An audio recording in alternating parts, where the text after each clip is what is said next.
যে দীর্ঘদিন ভোগের ফলে এই বেতন স্কেলটি আবেদনকারীর একটি আইনি অধিকারে পরিণত হয়েছে। আসসালামু আলাইকুম প্রিয় দর্শক, কেমন আছেন আপনারা? আশা করি ভালো আছেন। আমি Farhaduddin Ahmed Bhuiyan, advocate, appellate division, supreme court of Bangladesh. আজকে আপনাদেরকে স্বাগত জানাচ্ছি রিট নিয়ে ধারাবাহিক আলোচনার 39তম পর্বে। আজকের আলোচনার বিষয়, একজন সরকারি কর্মচারী দীর্ঘ সময় ধরে যে বেতন পাচ্ছেন তা কি কর্তৃপক্ষ চাইলেই কমিয়ে দিতে পারে? এমনই একটি মামলার জাজমেন্ট নিয়ে আজকে একটু পর্যালোচনা করার চেষ্টা করব। আশা করি সাথেই থাকবেন। প্রিয় দর্শক, মোহাম্মদ আব্দুর রাজ্জাক ভার্সেস বাংলাদেশ।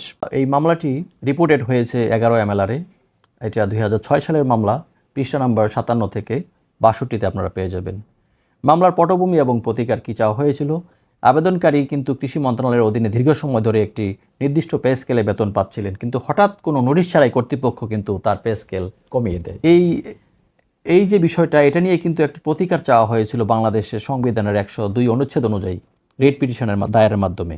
পিটিশনার কেন এই রিটটি করেছিলেন? কারণ এখানে মৌলিক অধিকার এবং প্রশাসনিক যেই স্বচ্ছতার প্রশ্ন জড়িত ছিল, সেটি কিন্তু এখানে চ্যালেঞ্জ করা হয়েছে। আদালতে যে পিটিশনারের পক্ষে বিজ্ঞ আইনজীবী যে যুক্তি দেখিয়েছিলেন সেটা হচ্ছে যে বেস্টেড রাইট যেটা ছিল, অর্জিত অধিকার, সেটা ক্ষুণ্ণ করা হয়েছে। পিটিশনার দীর্ঘ সময় ধরে এই বেতন স্কেলে বুক করছিলেন, তাই এটি তার একটি বেস্টেড রাইট বা অর্জিত অধিকার।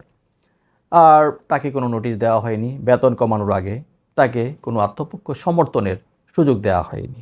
এটি ছিল একটি প্লি এবং আর্গুমেন্ট। আর এটা আরবিট্রারিনেস হয়েছিল। কর্তৃপক্ষের এই সিদ্ধান্তটি খামখেয়ালি এবং একটি বৈষম্যমূলক সিদ্ধান্ত ছিল বলে আদালতে আসলে যুক্তি উপস্থাপন করা হয়েছিল এই মামলাটিতে। আর রেসপন্ডেন্টের পক্ষে অর্থাৎ রাষ্ট্রপক্ষে যে যুক্তি ছিল, সাধারণ রাষ্ট্রপক্ষ দাবি করে যে সাধারণত যে পূর্ববর্তী স্কেলটি ভুলবশত দেওয়া হয়েছিল বা নতুন কোনো সরকারি আদেশের প্রেক্ষিতে এটি করা হয়েছে। তবে এই মামলায় কিন্তু সেই কথাগুলো টেকেনি। আদালতের পর্যবেক্ষণ এবং রায় যেটা আমরা দেখেছি যে ন্যাচারাল জাস্টিসের যে ভায়োলেশন, সেটার ব্যাপারে আদালত এখানে ওডি অলচরাম প্রায়োরিটিম বা কারো বক্তব্য না শুনে তাকে দণ্ড দেওয়া যাবে না, এই নীতিটি প্রয়োগ করেছেন। এটি একটি গুরুত্বপূর্ণ বিষয় প্রিয় দর্শক। আর আদালত আরও বলেছেন যে দীর্ঘদিন ভোগের ফলে এই বেতন স্কেলটি আবেদনকারীর একটি আইনি অধিকারে পরিণত হয়েছে। যথাযথ কারণ দর্শানো নোটিশ ছাড়া এটি হঠাৎ করে কেড়ে নেওয়া প্রাকৃতিক ন্যায় বিচারের পরিপন্থী, অর্থাৎ ন্যাচারাল জাস্টিসের ভায়োলেশন।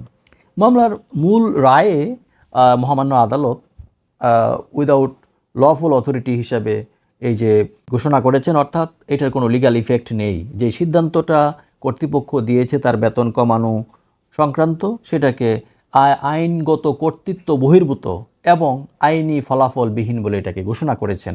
অর্থাৎ পিটিশনার আগের স্কেলেই বেতন পাবেন বলে মহামান্য হাইকোর্ট কিন্তু সিদ্ধান্ত দিয়েছেন, জাজমেন্ট দিয়েছেন। এই মামলাটি থেকে আমরা শিখতে পারলাম প্রিয় দর্শক যে প্রশাসন চাইলেই নিয়ম বহির্ভূতভাবে কিন্তু কোনো কর্মচারীর আর্থিক ক্ষতি করতে পারে না। যে কোনো প্রশাসনিক সিদ্ধান্তের আগে শুনানির সুযোগ দেওয়া বাধ্যতামূলক, তার পক্ষ থেকে শোনা বাধ্যতামূলক। আইন বিষয়ক প্রিয় দর্শক এমন আরও জটিল এবং ইন্টারেস্টিং বিষয়ের সহজ ব্যাখ্যা পেতে আমাদের সাথে থাকতে পারেন। আর আপনার কোনো প্রশ্ন থাকলে কমেন্টে জানাতে পারেন। আমরা বরাবরই চেষ্টা করি বিভিন্ন বিষয় নিয়ে কনস্ট্রাকটিভ আলোচনা করার জন্য, এবং সেই আলোচনা থেকে আমরা নিজেরাও শিখি এবং প্রত্যেকেরই কিছু না কিছু জানার সুযোগ হয়। পরবর্তী যে কোনো আলোচনায় আপনাদের সাথে আবার দেখা হবে। সেই পর্যন্ত ভালো থাকুন, সুন্দর থাকুন এবং দুর্নীতিমুক্ত একটি বাংলাদেশ গড়ার জন্য প্রত্যেকে যার যার অবস্থান থেকে আপনারা চেষ্টা করুন। আমরাও চেষ্টা করছি ইনশাআল্লাহ।